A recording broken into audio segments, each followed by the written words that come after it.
So now all of a sudden that this guy ripped that can off, whoop ass came out right afterwards, and I just kept whooping ass, my own included. So I wrote the preface, got the afterword done, started worrying a little too much that it was taking too long again. And, the holidays, they're here, but they're taking too long. And what am I doing with this? Oh, God, I'm running out of, this is a 13-week countdown, right? To book one. So I'm like, what am I doing? Okay, so again, I started getting a little overwhelmed. Again, I started getting a little bit tired and exhausted and feeling like I needed some more encouragement. And, this guy came up, and as I was feeling really seriously overworked, I once again got this level of encouragement from another friend. Piece of worthless advice from Doug, part 14.376. When you talk slower, you sound way more heartfelt. So when you speak and do your audiobook, speak like you just did in that prayer.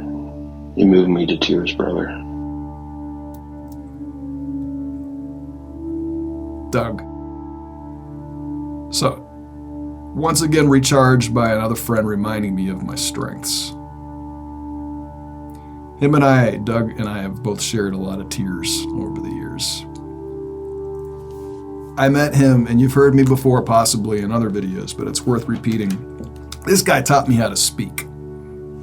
I had been on the mental health medications for 26 years by the time I met this cat, was still on them, and we formed a band with 5 people, 3 brothers, and 7 bassists, but 1 bassist that kept changing over the years.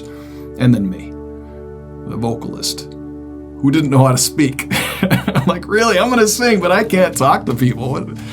So Doug's story with me, the big thing that is impressive about Doug and has helped me tremendously is that I went from being silent to learning how to speak because I had no choice. And he was constantly telling me, hey buddy, yeah, you're going to sing, but in between songs, we need someone to entertain the audience. We need someone to keep them focused away from the fact that we're changing instruments, that we are changing sets, that we are, whatever we're doing with gear that needs to change sometimes takes a few minutes. You need to be up there and talking. I was like, crap. So, okay, a bunch of stick-it notes later, and I'm not kidding. I had about 20 stick-it notes, one on top of the other. Awkward as heck, but okay, I'll say this next kind of. I'm looking at a screen right now that's giving me somewhat of a stick-it note, but I had real ones. And I went from silent to stick-it notes to then all of a sudden realizing, after enough encouragement, that I really could speak, and I became extremely verbose, like to the point where it was a problem.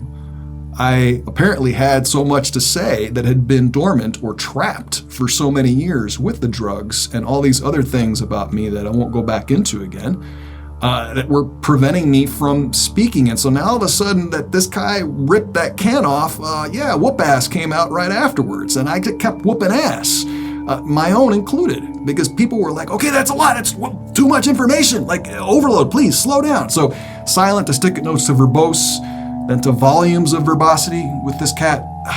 As I communicated with the band afterwards when we were planning things and trying to set up events and go to venues and go to X Factor and all this stuff, the amount of text messages, because this was back in the day where we actually did a lot more texting than social media or calls or anything, but texting wasn't as advanced as it is now, where you send a message and it has audio, or it has a long text and it keeps it all together in one capsule and you can read it all together. No, if you sent a long text, it would split it up to make sure that all of them got sent. And that happened often with these cats. So imagine 4 band members getting 1 text message from me, but it's split up into 20 parts, and they're all arriving out of order, and they're having to piece these things together to understand what to do. And they got to the point where like, God, dude, call us or text 1 things, please. The velocity and the volume of your verbosity is getting out of control.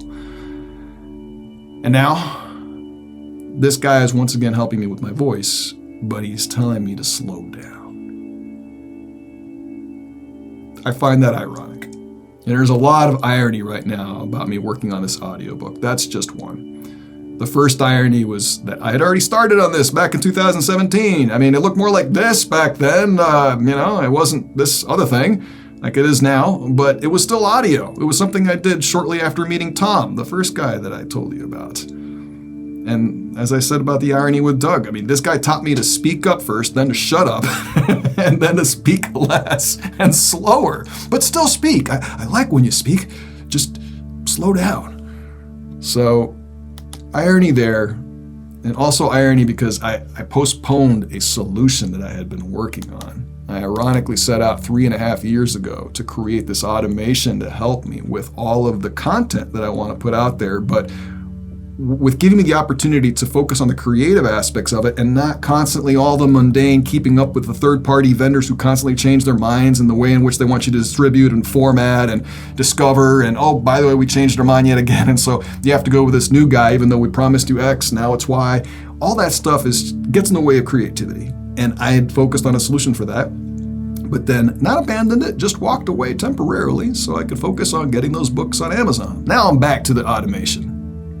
Long way of saying irony of, okay, back to the beginning when I had thought I needed to walk away from that for a bit. And I learned a lot in the process of having gone through Amazon about the importance of going wide as opposed to just putting all of the eggs that you have in one basket, being Amazon. That was never my intention, but having had the push from both Doug and Tom and really a few others that I haven't mentioned yet about the audiobook, yes, Amazon has ACX and Audible and all that, but it's more important to not just trust one place, especially when they're taking a huge cut and not distributing as much as they could be because they don't necessarily have to because they're the biggest game in town. And I'm not picking on Amazon, even though it might sound like I am. I'm just spelling out a truth of any big company that gets too big. There are many like those. To join me in changing the world, join my launch team at renerafael.com/launch. I am looking forward to making history with you.